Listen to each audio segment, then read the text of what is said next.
参院選どころじゃない。かゆいの。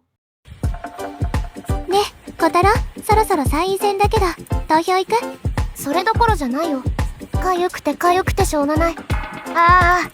イライラするよ。今年はマダニが多いらしいからな。かゆい。誰か助けてくれよ。大丈夫か？トリミングしたばかりじゃというのにびしょびしょじゃな。金の皆さんにお願いしたい。僕のかゆみ止めを保険適用にしてください。